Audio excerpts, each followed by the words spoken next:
Hello friend, कैसे हैं आप लोग। चलिए आज दाल की पूरी, जिसको पूरन पूरी कहते हैं, बनाते हैं। ये आमतौर पे हमारे घरों में जब त्यौहार होता है तब बनता है। हमारे घर में जब बहू आती हैं, बेटियां आती हैं, यानी कोई भी शुभ काम होता है तो बनाया जाता है। इसको शुभ माना जाता है, शुभ का प्रतीक माना जाता है। लेकिन इसको बनाने में और कुछ नहीं, लेकिन जब दाल को पीसना पड़ता है तो बहुत झंझट का काम लगता है। तो चलिए आज हम ऐसी विधि से बनाते हैं जिसमें दाल को पीसना ना पड़े और टेस्ट भी डबल हो जाए, यानी दोगुना हो जाए। तो इसके लिए हम क्या किए हैं, दाल को रात भर भिगो लिए हैं। हमारा दाल अच्छे से फूल गया है, फिर इसको हम अच्छे से कई पानी में धुल लिए हैं। जब कई पानी में धुल लिए हैं तब इसको छान लेते हैं और छान करके कुकर में डाल देते हैं। अब इस कुकर में हम क्या करते हैं कि थोड़ा सा पानी, बस मैंने आधा गिलास पानी लिया है, थोड़ा सा नमक, थोड़ा सा हल्दी डाल देते हैं। बहुत लोग होते हैं इस स्टेज पे थोड़ा सा तेल डाल देते हैं, उसमें जीरा डाल देते हैं, हरा मिर्चा। कुछ लोग, हमारी सास थी तो वो खड़ा दालचीनी डालती थी, छोटी इलायची, बड़ी इलायची डाल देती थी, और जीरा, हरा मिर्चा, लहसुन सब डालती थी, जो पीसने में टेस्ट आता था। लेकिन इस तरह ज़्यादा अच्छा लगता है। तो हमने इसके लिए नमक डाल दिया है, हल्दी डाल दी। अब इसको हम बंद कर देते हैं और बंद करके शुरू में हम थोड़ा सा मीडियम फ्लेम पे पकाते हैं। बहुत ज़्यादा पानी तो इसमें है नहीं।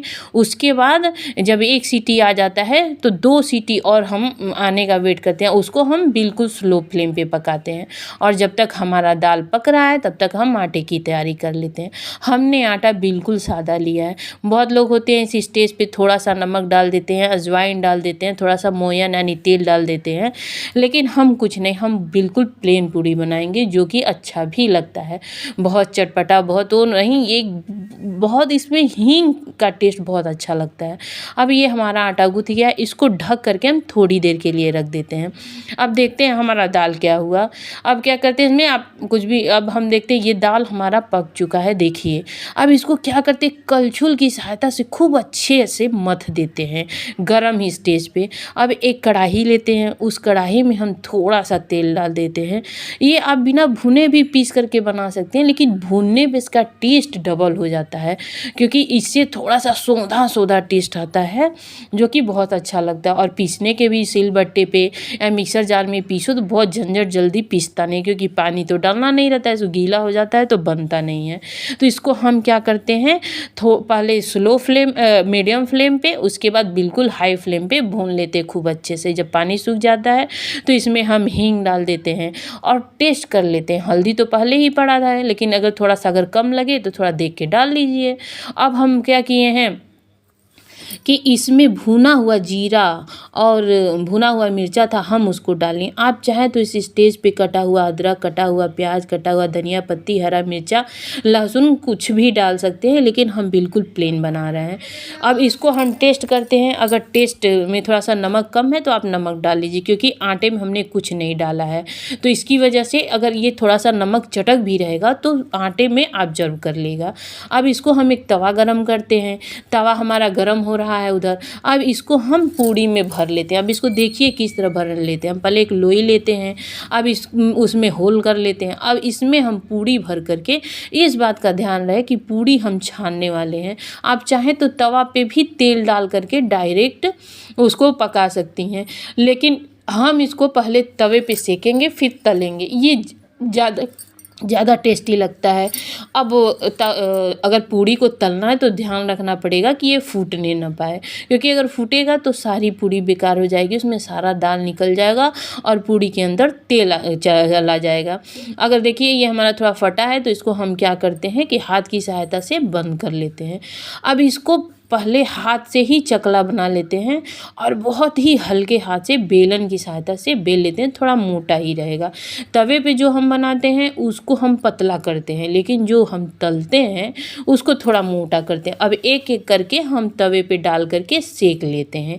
जब हमारी, देखिए एक एक करके, बहुत ज़्यादा हाई फ्लेम पे नहीं, जब हमारी सारी पूड़ियाँ सिका गई हैं तो हम एक कढ़ाई में रिफाइन तेल जो भी लेते हैं उसको गर्म करते हैं। अब इसमें एक एक करके हम सारी पूड़ियों को तलते जाते हैं। इस बात का ध्यान रखना पड़ेगा। ये हम तवे पे सेक देते हैं तो इसका ये भी फ़ायदा है कि तेल बहुत ज़्यादा नहीं लगता है, पूरा तेल आपका बच जाएगा और हमारी गरम गरम रेड रेड पूड़ियाँ भी तैयार हो जाएंगी। और बहुत ज़्यादा इसको पेपर पे रखते जाइए, पेपर पे क्या, पूड़ी पे रखते जाइए, जो पूड़ी हम बेल बेल के रखते हैं उसी पे रखते जाइए, वो तेल सोख लेगा तो तेल बिल्कुल कम लगेगा। अब जो भी दाल है, जो उसका वेस्टेज यानी बचा हुआ है चारों तरफ, उसको हम पानी में धुल लेते हैं। हम इसका भी मिसयूज़ नहीं करेंगे। हमने आपसे अपने वीडियो में बताते हैं कि हम कुछ भी नुकसान नहीं करते हैं। तो अब हम क्या करते हैं, थोड़ा सा तेल लेते हैं, उसमें सूखा मिर्चा और जीरा डाल देते हैं, लहसुन थोड़ा ज़्यादा लेते हैं, हरा मिर्चा, करी पत्ता और हींग डाल देते हैं। और ये सारा फ़ौरन जब जल जाता है तो हम जो भी कलछुल में लगा हुआ था, कुकर में लगा हुआ था, जो बर्तन में हम बनाए हैं पूड़ी उसमें लगा हुआ था, सारा धुल करके और इसी में हम डाल देते हैं। आपको अगर थोड़ा सा और खट्टा पसंद है तो आप इसी स्टेज पे टमाटर भी डाल सकते हैं, हम नहीं डाले हैं। और उसके बाद इसको पका लेते हैं। जब ये पक जाता है तो बंद करने के बाद हम इसमें अमचूर पाउडर या थोड़ा खटाई या अचार कुछ भी डाल देते हैं। ये बहुत टेस्टी होता है, ये चावल के साथ बहुत अच्छा लगता है। और उसके बाद धनिया की पत्ती से हम सजा लेते हैं। इस तरह देखिए आज मैंने ये सब कुछ बनाया है पूड़ी के साथ, चावल, सब्जी और जो भी है। नमस्कार दोस्तों, मैं सीमा चंद, खाना खजाना 6174 में आपका स्वागत है। अगर मेरी रेसिपी पसंद हो तो मेरे चैनल को सब्सक्राइब करिए एंड रेसिपी को लाइक करिए। नमस्कार।